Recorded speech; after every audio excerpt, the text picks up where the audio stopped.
You can listen to the Canadian Gothic early and ad-free on Amazon Music. Include it with Prime. Are aliens real? They're real, but I haven't seen them, and they're not being kept. What is it? Area 51? Area 51. So aliens are real? Well, I don't know if they're real or not. I can tell you he gave classified information. He's not supposed to be doing that. You are listening to Canadian Gothic. The best UFO stories are the ones that straddle the line that divides the unbelievable from the undeniable. I find that balancing act endlessly fascinating, and we're going to see it on full display today. In this episode, we're going to follow the latest developments in the strange world of UFOs. And it's going to happen in the most 2026 way possible. It all begins in a recent interview with former US President Barack Obama, in which he was asked a lighthearted question about the existence of aliens. His answer would go on to pull Donald Trump into the mix, and somehow the whole affair would lead to Hillary Clinton being confronted with UFO-related questions during a recent deposition concerning Jeffrey Epstein. So yeah, it gets pretty weird. But this episode isn't going to be just about America's elite bickering over aliens. Once we get the news out of the way, we're going to change gears and open the floor to a collection of Canadian UFO reports. So buckle up, put on your tinfoil hat, and let's get into it. Tonight, we're again going to be joined by Canada's leading UFO researcher, Chris Rutkowski, for another discussion surrounding the UFOs above Canada. Some think he's just using it to deflect attention. Some people had said already that this was going to be a distraction from some other files that he doesn't want to release. Chris Rutkowski, I call you the UFO professor, doctor. You've wrote a whole bunch of books, and now all of a sudden I'm seeing you in advertisements for a new TV show. Why don't we just start with that? What is UFO POV? Well, it's a 13-episode series produced in Canada, but filmed all around the world. And what it is, the premise is, what would, from the point of view of aliens, what's so attractive about this planet? I mean, I wonder what's so attractive about this planet sometimes. Yeah, they should explain it to us, because I have some serious questions. Yeah, and also from the point of view of the witnesses. So there's some video that hasn't been seen by very many people at all. They really scoured for stuff that people hadn't seen before. And there's, I think, half a dozen people who are into ufology. A lot of them are Canadians. There are some who are into the more paranormal, and aliens are definitely here. I think there's a geographer and a geologist who comments on the nature of where things are seen, and there's a resident skeptic. And that seems to be me. Oh, they picked you. Okay, well, that's a good choice, because that's kind of the role you play in a lot of the UFO conversations I see you engaged in. It must be hard to be really into UFOs, but also have a scientific background like you do. Yeah, and I do apply my scientific background, not only the science part, but also the education, because I want people to learn about the world that we're in, and to really get to the bottom of some of the cases. When somebody sees or posts a UFO video, let's try and analyze it and figure out what it might be first, because that's the idea behind investigation, which is a lost art in ufology right now. So that's a show that's coming up. I should ask, where can people see it? I know listeners of Canadian Gothic are going to be from all over. Do you know where home base for UFO POV is? It's going to be on a network called Super Channel, and there's actually 4 categories of Super Channel. They get into a lot of history. They have stuff about lost Vikings and hauntings and weird construction and unusual places and things like that. And it's also available on a network called Blaze TV. And I have no idea where it's available, but it's going to be around. This isn't your first foray into TV, and a lot of people are listening. They're not seeing your hat right now, but you're wearing a hat that represents a pretty iconic TV show you were a part of. Tell us about your hat, Chris Rutkowski. I'm wearing the original Unsolved Mysteries hat that I got when I was flown down to NBC for an episode of Unsolved Mysteries back in the 90s, if I recall. Mm-hmm. And this was for the famous Falcon Lake case that they recreated down there. They thought that for some reason South Dakota looked a lot like Canada. So, we filmed down there. And actually, I was on a second episode a few series later. And I just said to them when I was being, sitting around the commissary, I said, "Hey, can I get a hat?" They said, "Sure." And they gave me a hat. Wow. Well, that's something special. You can laugh about it, but a hat that you got during your appearance of Unsolved Mysteries is the equivalent of like a Nobel Prize for someone in ufology, I think. Do I have to give this to a president now if I have Ah, to, good I don't know. segue. Yeah, you never know. Someone may deserve it more than you, and they'll let you know. Yeah, probably. Yeah. We got a lot to talk about tonight, and we're going to be talking about some U.S. presidents, current and past, and married to, I guess, first ladies. We got a lot of that to get into, but it's not only going to be American politicians talking about UFOs, because I'm also excited for the second half or the back end of this episode.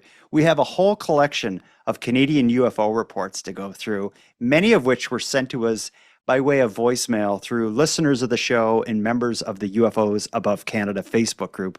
So we got a lot of that to get into as well, but let's get right into, I don't want to say the elephant in the room, but the bizarre UFO stories that have dominated the discussion over the last week or two.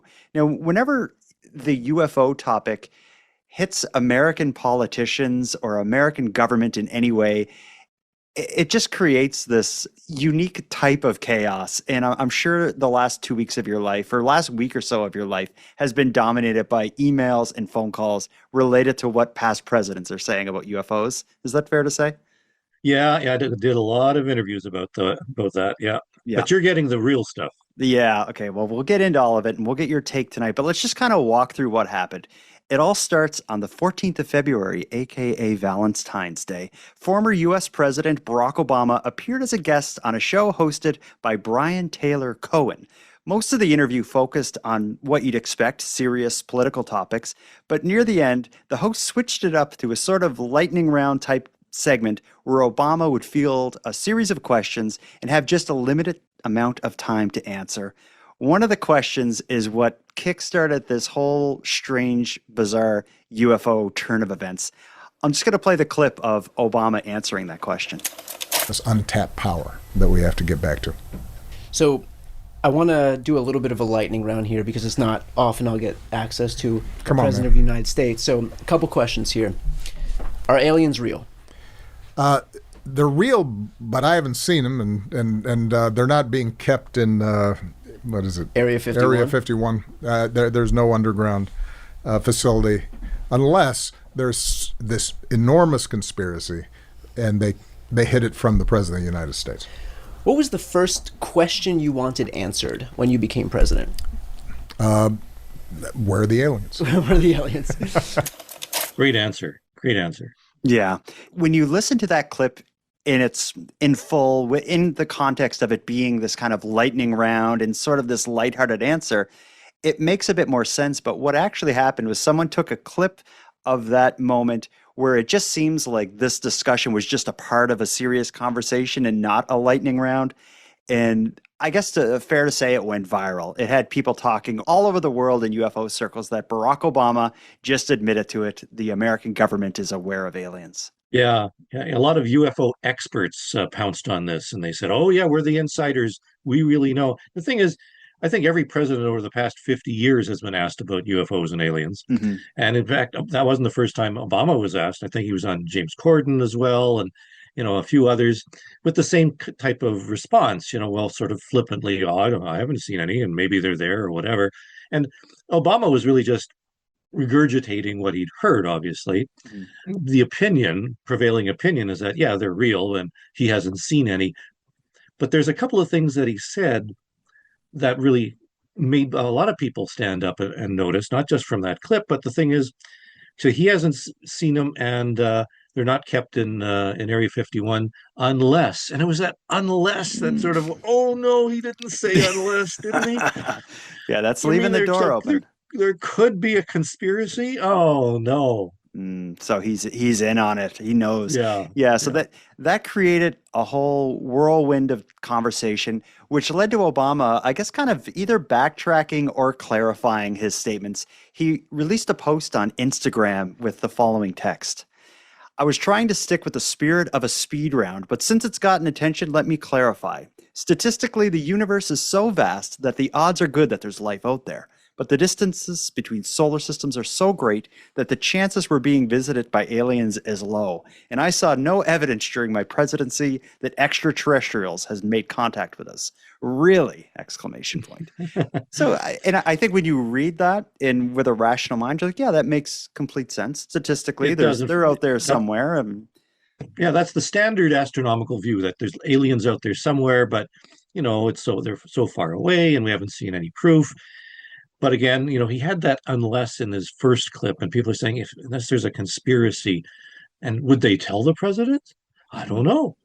Yeah, so it got a lot of conversation going, and you would think it all would blow over, but of course not. Just days later, after that podcast clip and Obama clarifying on Instagram, Donald Trump was getting off of Air Force One and doing this sort of media scrum where he's on the airplane and he's answering questions.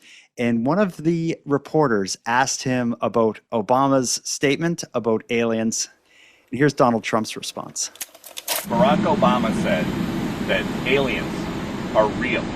Have you seen any evidence of non-human visitors to Earth? Well, he gave classified information. He's not supposed to be doing that.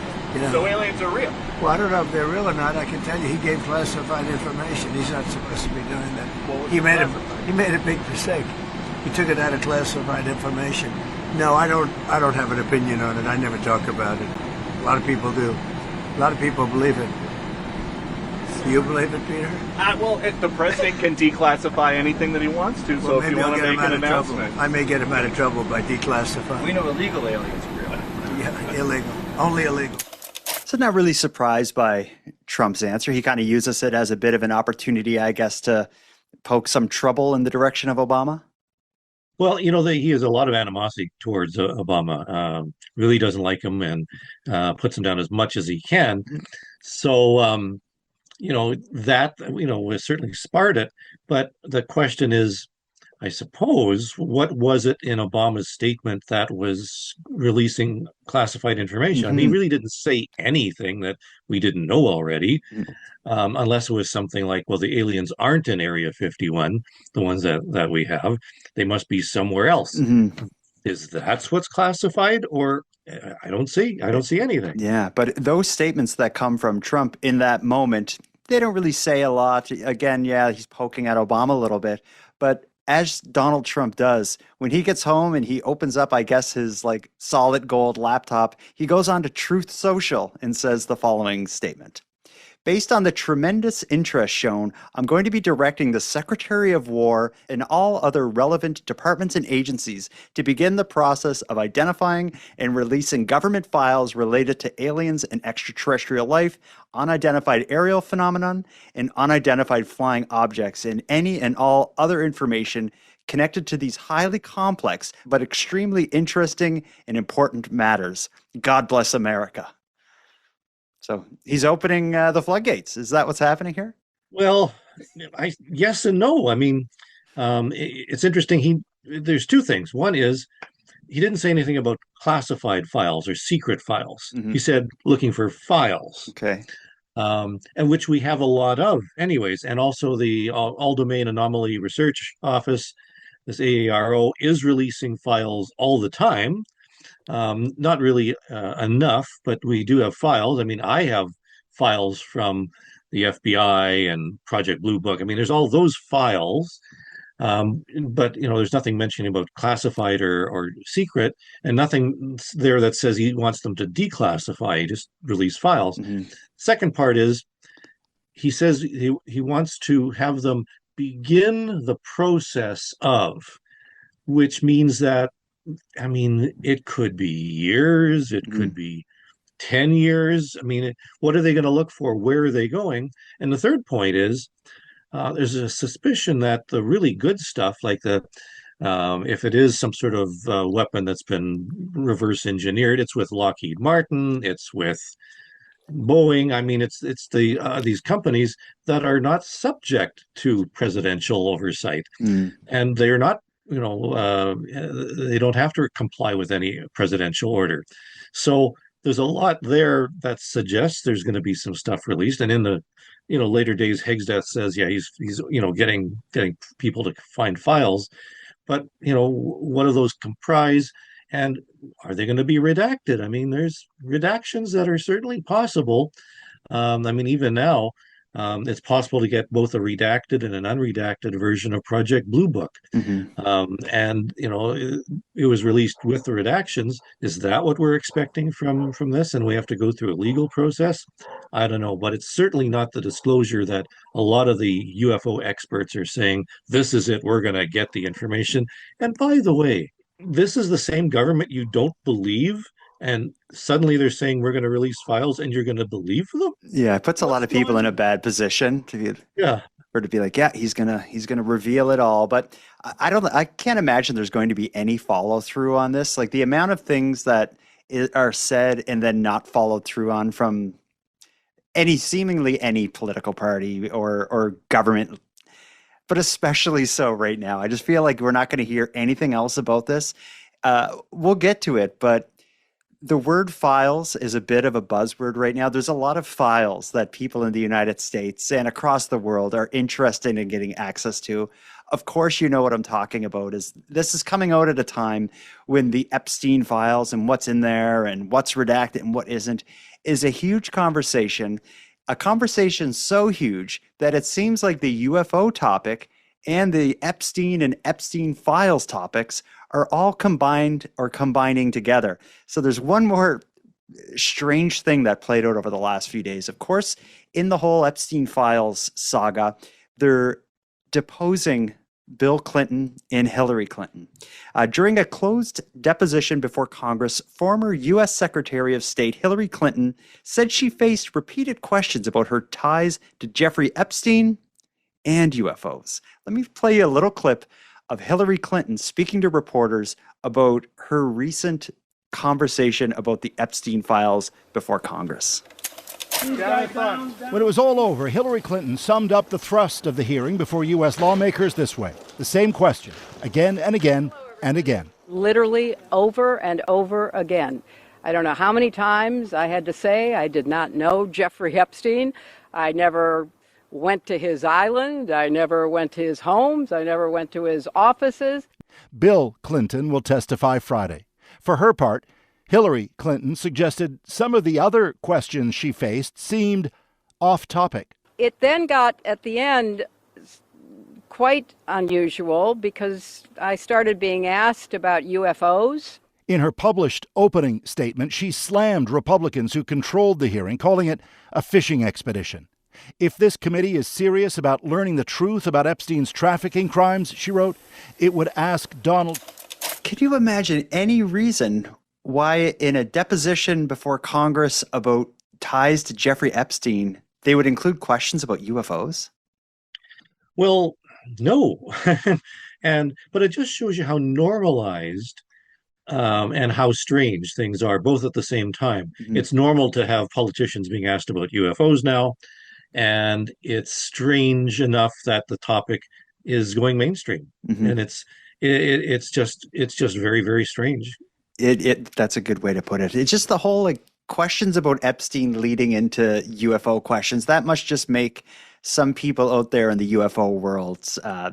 It's just like it's feeding them steroid-infused energy drinks of UFO conspiracy theory. Well, and there are a number of Congress people who are, into the whole UFO thing. Marco Rubio, who's, State Department now, is, had spoken out, quite a bit about UFOs in previous years.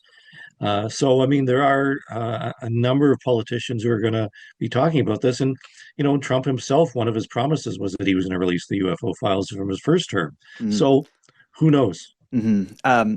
Your opinion personally could this be a distraction? Because that's what a lot of people say, is that they will use the UFO topic, something that's strange, as a way to distract from bigger issues that are at play, and that the UFO topic has been used by government that way in the past. Do you see evidence of that? Oh, I think definitely this is a distraction from other things. Certainly could be from the Epstein files, or in fact, what's going on in the Middle East. Mhm. But the reality is, if just say that there are really, crash saucers and aliens and pickle jars and all this sort of stuff, and the president is privy to this, one would think with all the pressure that is currently on certain politicians and leaders right now, that coming out with this truth about UFOs and aliens would not only be a distraction, it would bump everything off the front page. So it almost speaks to the point that maybe there isn't anything out Mhm. there. It actually, it almost says there is no evidence that the president is privy to, and that in itself is a telling thing. But of course, unless there's a grand conspiracy and you don't tell presidents about this kind of thing, because presidents come and go. That's a good point. And allegiances change, different parties come and go from power. So if there was someone behind the decision makers actually pulling the strings, it would make sense for them to not let the flavor of the 4 years in on it. That makes sense. Absolutely. Yeah. And one other thing is this discussion right now that's happening within Obama, Trump, Clinton's circles. It seems to more so be about UFOs, or it seems to more so be about aliens and extraterrestrials than like UFOs and UAP, unidentified aerial phenomena. Although Trump did use that terminology in his Truth Social post, but it seems like this is a conversation about the existence of aliens. He used the wrong term, actually. Right now in the United States, the UAP stands for unidentified anomalous phenomena, Okay. and Trump said unidentified aerial phenomena.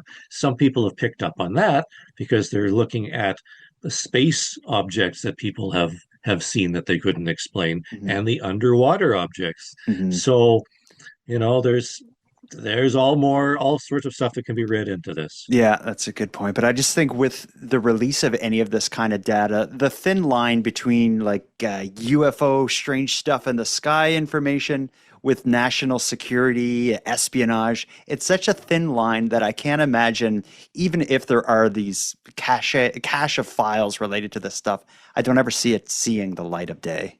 Yeah, absolutely. And it's like people, Stan Friedman, our good friend was, really into, finding the truth and that there were files and all this sort of stuff. And the reality is, if there was a smoking gun, pile of papers, it was burned long ago. So who knows? Okay, well, who knows? We'll ponder that as we take a quick break.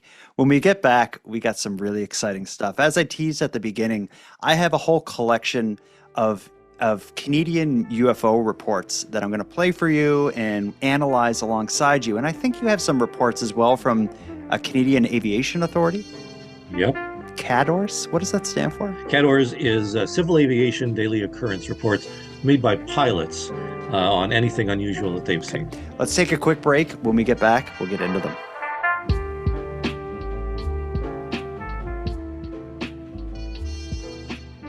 Chris Rutkowski, I'm excited for this next segment here. On the CanadianGothic.com, my website, there's a spot where listeners and followers and people interested in what we're doing can contribute UFO reports. They can attach photos or videos of them, but they can also, with their voice, tell us about a UFO report, and they're always my favorite. I got a whole collection of reports that we've received over the last probably year and a half or so, and there's some really good ones. Let's just jump right into it. What do you say we go to Mayerthorpe, Alberta? You want to go on a vacation? Oh, yeah, Mayerthorpe. Yeah, notorious. Let's do it. We have one from a UFO witness named Brian. Takes place on the afternoon of May 31st, 2025, near Mayerthorpe, Alberta. It involves a couple watching a distant thunderstorm and notice something strange within the dark clouds. Here's Brian's report. Hi, my name is Brian. I live north of a town called Mayerthorpe, Alberta. My wife and I live on a little acreage. The other night, it was May the 31st, 2025. It was about 4:30 in the afternoon, so it was nice and bright. My wife was standing at the back window in the kitchen.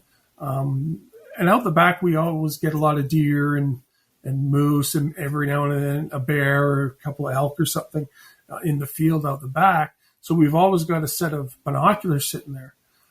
So anyway, it was around 4:30, and my wife says, she goes, "Brian, I think there's 2 UFOs out here." And I'm like, okay. So I get up and I go and I have a look out the window, and there was a thunderstorm sort of in the distance, so it was kind of dark and but it was still very, very clear. Like there was no rain or anything that we could see at the time. So here's these 2 cigar-shaped objects. I think they were silver. Joanne thinks they were bright white. They were moving one behind each other at the same altitude from the west to the east. They were flying very low. They were, I figured maybe about 500 feet. The distance from us, I figured probably 2 to 3 kilometers. So it was quite a distance, but they were big, like they were long.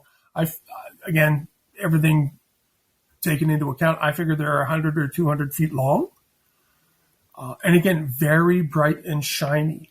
Even though they're flying underneath a dark black thunderstorm cloud, they were bright. It looked like they were emitting light. They were moving very slowly, so slow that it's like I figured if they were actual aircraft, they wouldn't have been able to maintain flight. They would have probably dropped out of the sky. Now the thing about it was too is that they we only saw them for 10 or 15 seconds total. Joanne was looking at them through the binoculars when I came to the window, and then she handed me the binoculars, and I'm looking at them, and again they were solid. They had no wings, they had no tail section on them. They were not airplanes, they were not helicopters, and I watched them until they moved in behind the trees, and the trees, a couple hundred yards away. I cannot tell you what they were. My wife and I, we looked at each other and we were like, well, what, let's try and debunk this. Like, what could they have been? And we thought maybe they were water bombers, but again, they were bright silver. I looked online afterwards, and all Canadian water bombers seem to be bright yellow and red. The colors are there. And also, again, I saw no wings and no tail section on these things. They were flying over an area that's called the Connor Creek Grazing Reserve, and there's very few people there, and it was amazing. I couldn't believe what we were seeing. I'm 60 years old. I was a member of the Canadian Armed Forces for quite a few years in the reserves. I've never seen anything like this in my life, never at all. My wife and I, we just looked at each other and we just started to laugh. It's like we just saw UFOs. It was amazing. His telling of that was great, but I can really visualize what he saw. Mm-hmm. And there are a lot of stories that involve strange things in the sky in and around thunder and lightning storms. I'm sure you've heard a million of them. Yeah, and I agree. He had a very good way of describing what was seen. You could really picture it in your mind. And I hear his frustration. He couldn't identify. To him, it's not a plane or a helicopter or anything. If I had to lay money, though, I would have to say they were planes. And the reason I say that is bright fuselages, some distance away, flying low. You wouldn't be able to see the wings or the tail section. All you would see was a bright fuselage. And if it's middle of the afternoon, just before a thunderstorm, they would be catching the sun's rays in an otherwise dark area. Mm-hmm. So they would be moving very slowly. The fact that they're moving slowly is caused by the fact they're very far away. And, planes don't zoom if they're a long, long way away because of the angular resolution. They just slowly move across the skyline. And 10 to 15 seconds would be, and of course, May of 2025, lots of fires. He mentioned the possibility of fires, and there would have been lots of fire bombers and other activity in the area at the time. Mm-hmm. So if I had to lay money on it, I'd have to say, even though it didn't seem like it could be aircraft, that's probably what they were. If we had the case 8 months ago, 10 months ago, something like that, we might have been able to get FlightAware to find out exactly what planes those were. But as it is, it's a little too late for that. Yeah, and the way you would investigate something like this, if you know where he was looking from, like where he's living or what window he's looking out of, you know the direction that the plane is going or the object is going, you know the time of day, so you could check old flight data records and perhaps identify it. And would that be even for things like a water bomber? Would there be data for things like that? There would be some data for that, absolutely, because all planes will have transponders. Well, no, not all planes. Some military planes don't have transponders that you can see, anyways. But the fact is, we have this capability, and also he mentioned that he's trying to debunk it. That's not debunking. Debunking means, debunk, get rid of all the bunk and foolishness and all that sort of stuff. It wasn't foolishness. He saw something. This is actually what investigation is all about. So the investigation of a UFO report is very straightforward and doesn't ascribe any kind of nonsense or foolishness to either the witness or what was seen. It's simply investigating, and that's what was done. Mm-hmm. One other part of like thinking of your theory or your idea that this could just be light reflecting off of a plane that's far away and just creating a weird look in the sky as a result of the way the light's hitting the fuselage of the plane. Also, he's described there being in the background dark storm clouds, which would make the light hitting the plane even more vibrant and vivid Absolutely. and reflective on like with that dark background. So yeah, I can kind of see how that could happen. In the slow motion, like it moving slowly across the sky, in his mind, I think he said he thought it was, maybe he said 2 kilometers or something. 2 or 3 kilometers, which is pretty far away, actually, when you think about it. Yeah, but it perhaps was even further than that. And absolutely, yeah. The light reflecting off of the metal plane maybe just obscured his ability to sense the distance. But it's an interesting story. It's a great sighting. His telling of it was fantastic, and I think your analysis of it was good. If I was a betting man, I'm not, but if I was, I probably would bet the same way as you. And he's a good witness too. The fact that he was in the military, and his description shows that he was really paying attention. Had the binoculars there handy, and there's 2 witnesses. His wife's right there with him. Great case when you think about it. Yeah. Mm-hmm. I have many more great cases, but do you want to read one to us? Because yours are a bit different. Instead of having a listener send a voicemail, you're going right to the source. Absolutely. And, one of the things I do get is reports from Transport Canada. And every day, Transport Canada puts out a notice of CADOR's reports, which you mentioned, civilian aviation occurrence reports, daily occurrence reports. And there's reports from pilots who have seen something that's a little bit unusual. But I mean, the CADOR's reports include things like someone smoking in the bathroom, bird strikes. What about drunks on planes? They're my favorite YouTube videos. There's a lot of drunks on planes. But they also have a category called Service UFO. And this one happened in December the 18th. Over Arnprior, Ontario, which is just west of Ottawa. And it's a very simple, very, very straightforward report that says 2 flights reported a series of lights north of their position, circling both clockwise and anti-clockwise at high altitude. Classified as a UFO report. Okay. So 2 different pilots on 2 different planes saw these lights that are going circling in one direction or another. And that's all their information we have. This was obtained by NAV Canada and then passed along to Transport Canada, and now we have this sort of abbreviated report. We don't have enough details to explain it or say anything about it. But it was strange enough that the pilots actually reported it to the air traffic controllers. When I hear something like that, the first things that I would want to rule out would be like the Elon Musk Starlink satellites, because if you hear of a number of objects in the sky, that's often what it ends up being, but they don't spiral around in the different directions. I also would think of drones, and it doesn't really seem like this plane should be too high for it to be in, civilian drones or something. Yeah, and probably wasn't a drone. It could have been the Starlink, because there's a phenomenon called Starlink flaring, where there's enough satellites up there now that they're very, very brief, and they just catch the sun's rays for a second or two as they pass in and out of shadows.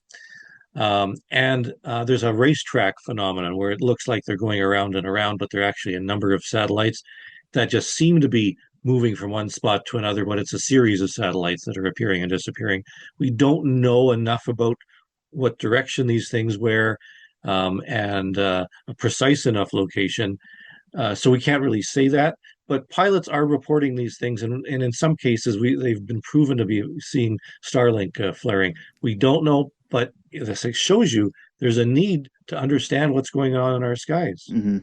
So many of the reports involve light reflecting off things in unusual or just unexpected ways, and that both comes in terms of the witness reports, but also in the photographs. Like so many photos that you've seen over the years of UFOs involve like lens flares and these kinds of strange things. So the reflection of light is probably like the number one source of UFO reports. But let's get on to another report. This comes from someone named Charles in Cambridge, Ontario. It takes place in the early morning hours of November 21st, and it involves a dog walk. I recently got a dog named Penny. She's just turned 1 year old. So I have a soft spot for this report because the dog sees it too. Listen to this. Last night was the 21st of November 2024. I took out my dog for a walk at around 1:20 a.m. and we're located in Cambridge, Ontario. And anyway, as I was walking down the street, something caught my eye. Something brighter than usual caught my eye in the sky. And I looked up and saw a formation, a triangular formation of three white lights, completely silent, completely still. There was no movement at all. So I just basically stopped. My dog sat down and we just stared up at he didn't, but I did, stared up at this craft for about 2 minutes, and eventually it just disappeared. There was no movement. It didn't, zip away or fly away. It just was there, and all of a sudden it wasn't there. That was my experience. I'm very excited. I like how he had to correct himself. Him and the dog didn't stop and look up together. The dog sat down and he looked up. Yeah. This is a large triangular craft. He used craft. He didn't say there were three lights in the sky. Yeah, it's reformation, he said. And, as you know, any three lights anywhere are going to be in a triangular formation. But I think the most interesting part of this is that it wasn't moving. Mm-hmm. Most often when people report a triangular formation of lights in the sky, it could be there's three planes or three planets or stars or something like that. And they will be moving slowly. In the case of planes and drones and whatever, they'll move fairly quickly. And that gives the illusion, like in the Phoenix lights, for example, these large triangular formations, they're moving fairly quickly. Mm-hmm. But a stationary formation, that's a little different. Mm-hmm. Cambridge, it's a little bit west of Mississauga, so west of the Toronto airport. So maybe something to do with the planes, but they were stationary. Even if they were aircraft turning all at the same time or moving away or towards them at the same time, they would have some kind of movement visible, and they wouldn't have stayed in the same orientation. Yeah. So this is a little stranger than usual. Yeah, and also Charles didn't give a description really of of how the lights actually appeared to him, but it stood out enough that he stopped and took notice. So if it was three planes, it would just be three little dots in the sky, and I don't think he'd stop and be like, "Whoa." Yeah, I agree, and I don't have an easy explanation for this one. Both reports that we've heard so far involved two witnesses. In the second case, though, one of the witnesses was a dog. Up until now, all the witnesses that were together reported seeing the same thing. The next story is a little bit different. Mm-hmm. We have Corbin, a guy from Hillside, Ontario. He saw something with a friend in the car with him, but they both experienced it in very different ways. Listen to this story out of Hillside, Ontario. Hey, it's Corbin. On the early morning of Wednesday, September 15th, around 2:30 a.m., just north of Barrie, Ontario, Canada, a friend of mine and I were sitting in her car. She was in the driver's seat looking out the windshield. I was in the passenger seat looking out the open window. We were looking at the Big Dipper, and suddenly two bright lights appeared. We both saw them at the same time, said, "Whoa, what's that?"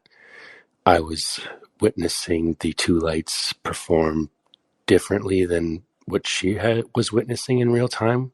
The whole thing lasted about 10 seconds.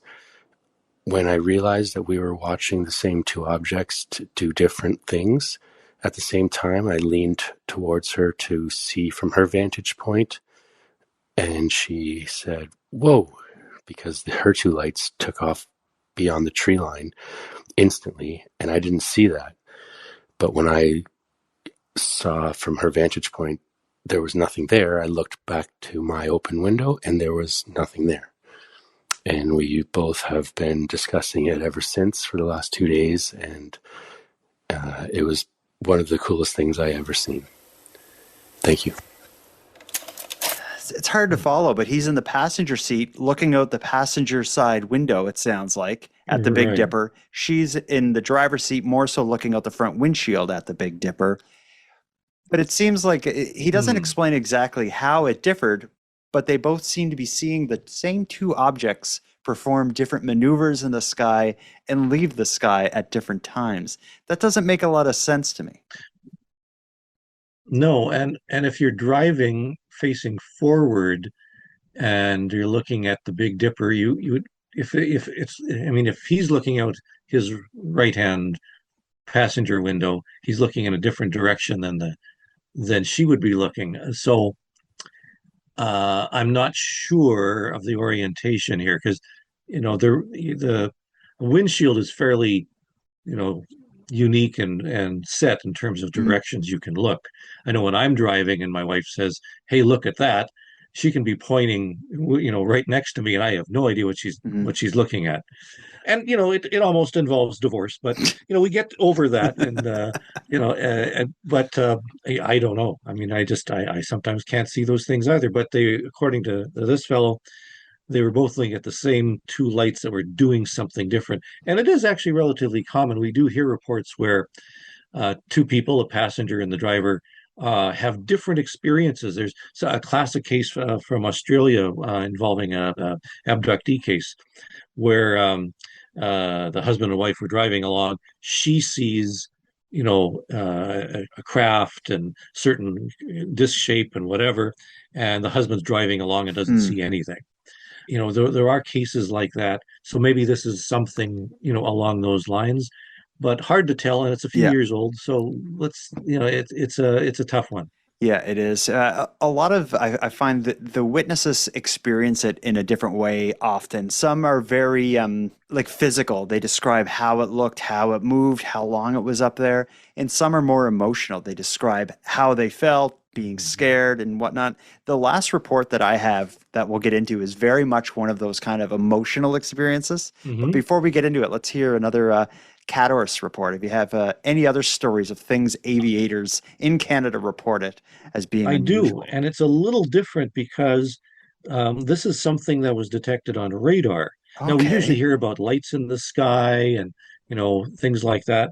Even the earlier one, pilots who had seen something. This comes from the air traffic control operators in Sept-Îles, Quebec, so a little bit east of Montreal. And it doesn't involve planes at all. These are from the people in the towers. And it says, target observed on radar, transiting the area 4.5 nautical miles to the north on a 7-degree track, or 0.007 degree track, unidentified and no prior communication. So the air traffic control operators, keeping an eye on what traffic is coming, they see this track coming along, this object, and there's nothing. It's not responding. There's no transponder. There's nothing visual seen, and it just proceeds to fly right past them and far away. That would blow your mind. And you kind of hope that air traffic controllers know what's going on, because if it was nearby a plane that was flying, you'd have to vector around it and all this sort of stuff. And this goes back to one of the reasons why it's important to study UFOs and UAP, because if there's something wrong, let's say with the technology. The radar is malfunctioning at an air traffic control booth, Mhm. or pilots are, they don't know what's in the sky, and they've been, have 5,000 hours in the sky, but they've got 300 passengers in the plane behind them, and they don't know what's near them. It suggests that we have to have a better idea of what's going on. And this speaks to the report from the Sky Canada project that was released this year, where the government is being told we should really have an office to investigate these types of things. Hmm. Hmm. And that's something you advocate for, right? Like you support those findings? I do. I think it would be very important. I mean, as nice as it is for people to report to Canadian Gothic, the data would be much more useful to science if they were reporting to, an office where these things can be taken down and studied and compared and maybe investigated a little more rigorously by government agencies. Mhm. I have one more report. I've teased this one as being the more emotional, almost spiritual report. I don't know how you'll investigate this one, but let's hear what Jack saw in Bannock Point, BC, while he was kayaking, I believe. Listen to this. This is one of the stranger weekends ever experienced in BC by the sounds of it. So I'm not someone who believes in UFOs particularly, but what I saw was just insane. I was just kind of paddling in on this lake in a pretty remote area in the mountains in BC. And I was on this little cliff face doing some cliff jumping and, climbing and stuff like that. It's a really beautiful area. The water's clear and it just goes really deep down. And it felt sort of spiritual the whole day. I had a pretty intensely emotional experience. Like something almost came over me. It felt almost like biblical. I was getting a lot of like symbolism and like meaning in my head before it happened, and it was UFOs are not what I expected to see after that, but just looking across the lake through the mountains and stuff like that into the sky, the weirdest looking object just kind of came just kind of out of the sky, just out of the I mean, I caught it in my vision and it floated across the left side of my field of view just really quickly. Like these mountains are huge, like they're a few kilometers across each, and it just kind of silently glided from mountain to mountain in like a couple of seconds. It was really very quick, but so graceful, like impossibly graceful. Like again, I'm not someone who like really cares about UFOs at all. And I just got kind of emotional. I was really in disbelief, and I just kind of stood shaking, almost like gagging for like 20 minutes, half an hour, and like the whole night I had to paddle back into camp and stuff, and it's just crazy. I was just so overwhelmed by it all, and like I went to bed and I was still just kind of shaking. But when I went to sleep and woke up, I felt a lot more normal. Like I'm questioning what happened, but it was so real, and it was so not something I was looking to see or find, as UFOs are not something I care about. But now it's like I don't know what to believe. It sounds like Jack was going through something personal on the lake that day. And this seems to be just the cherry on top. He described it as being impossibly graceful, which is a great way to picture an object moving in and out of your field of view. But given everything else that this guy had going on that day, he described it as being spiritual, almost biblical. So he had a lot going on.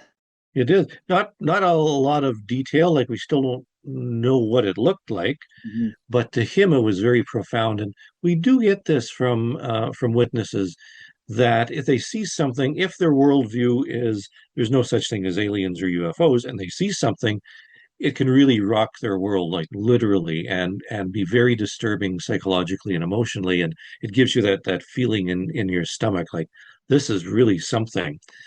And then there's witnesses who have UFO experiences that are so profound, it makes them even like spiritual, but even to the point of and overzealous. Like, I know they're there for they're contacting me, and this is the origin of a lot of contactee stories. So, the fact that seeing something so impossible can make your whole life change is something that we do hear from in terms of witnesses of UFOs. Yeah, and I find it's often the reports that have this like profound emotional meaning behind it for the experience for the witness. Those are often the reports that don't have the strong physical description. Like we heard the first report I aired tonight, where he gave us an estimation of how far away it was, how high it was, how long it was, but he didn't have any of the profound thoughts about it, other than like that was really interesting. Where this Yeah, guy that we just heard on the lake, it was again to describe it as biblical. It's a big yeah, word. yeah. The first report that you played was very clinical. Mhm. Very very scientific. From a military perspective.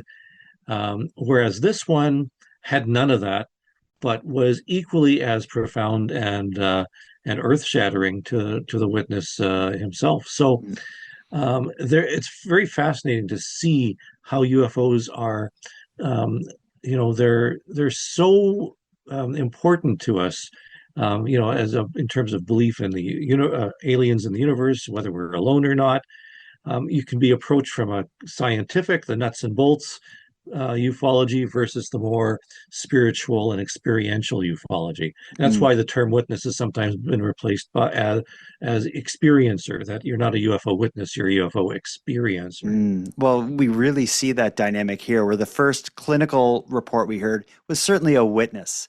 This profound biblical experience paddling, that's an experiencer. Absolutely. And it does show you some of the difficulties because as a scientist, wanting to study, the nature of UFOs and get data, this third one doesn't have any data. Mhm. And yet it tells us that it is affecting people, that people are witnessing these types of things, and rightly so, it has to be included in UFO reporting. And it would be hard to investigate that because I feel like with Jack, who was paddling and had that experience, I wouldn't even feel right really like drilling him with these like holding him to a specific answers about, where was it? What color was it? It just seems like it wasn't that sort of thing at all. I feel like it would be offensive to try to like turn this into a clinical event that you're trying to understand. With him, I In almost fact, want to be like, whatever it was for you to, you know, go on with. in fact, one of the hallmark studies that was published in ufology was from a Canadian researcher named John Brent Musgrave, who published a very important paper in ufology that most ufologists have never read. And the title was UFO Investigator as Counselor and Healer. And it talks about, being good listeners, trying to be more sympathetic to what people have seen, not to be an interrogator, like the Air Force used to call investigations, but to really try to understand what the witness saw and experienced from their perspective. And because it is very disturbing to some people, and maybe they need to be assured that, the emotions that they were feeling, and the way they were viewing things, and perhaps it was very upsetting. They have anxiety and whatever. Being sympathetic to that is part of a good UFO investigator. Wow. I guess everything we've talked about tonight really shows the scope and the contrast within the UFO discourse. Talking about the American presidents and these secret files, going through all these reports from the clinical to the spiritual or biblical. It's a fascinating topic. This is why I can't step away from it for as long as I remember living on this planet.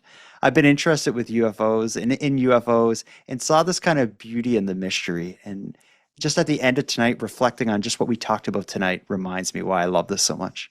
It's done something to you because you've been here a long time. Yeah, the enduring mystery. Absolutely. We'll see what comes next. I never thought we'd be doing an episode about Trump, Obama, Hillary Clinton, and a guy on a lake in BC. But here we are. We'll see what the next time we meet brings. In fact, there's I'll give a plug here that in just a matter of weeks now, the 2025 Canadian UFO survey, we're finally going to release it. we're going to have another show, I'm fairly certain. Mm-hmm. And then my next book is coming out in July, Canada's Secret UFO Files. Although presidents are mentioned, it focuses on politicians, and I name names, and a number of prime ministers who made comments publicly about UFOs. Ooh, interesting. Well, we'll be talking about that as well, but I'm definitely excited for the Canadian UFO report to come out. I fell over my thoughts as you were describing it. I'm so excited. When is it? When do you expect that to be released? Sometime in March. Okay. Well, we'll definitely meet for that. I look forward to that every year, and this year's no exception. Chris Rutkowski, I'm so glad to have you joining me here and helping me break down this topic. I think I'd get lost. I know I'd get lost without your support. So big fist bump to you, my friend. Yeah, and thanks for having me and doing this. Very valuable resource. I want to end by giving a huge and sincere thank you to all the people who shared their sightings with us. And to any other listeners who saw something in the sky they can't explain, we welcome your contribution to this series. You can share your story by following the UFO reporting link in this episode's description. Now, with that said, I'm going to start wrapping up this episode, but before we part, I have a bit more thanks to pass out. First, a big thanks to Chris Rutkowski for sharing another evening with me and with you, the listeners of the Canadian Gothic. A thanks to Monty Data, who contributes the music for this episode, and Linz from the Dystopian Simulation podcast, who provides our intro and outro voiceovers.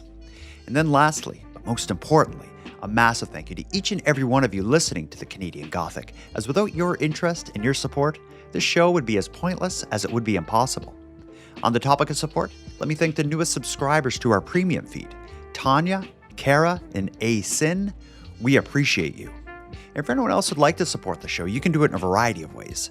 First of all, the premium feed subscription costs just a couple bucks a month, and that money funds the creation of new episodes. But the premium feed will also give you those episodes 2 days early, give them to you ad-free, and give you access to a back catalog of episodes. If you're interested, you can go premium at thecanadiangothic.com/subscribe. And even if you don't want to go premium, you can still support the show by sharing this episode on social media and letting all your like-minded friends know they should listen. Your support is very much appreciated. So with all that said, until next time, take care of each other, hug your loved ones tight, and let me know if you see anything weird. Thank you for listening to Canadian Gothic.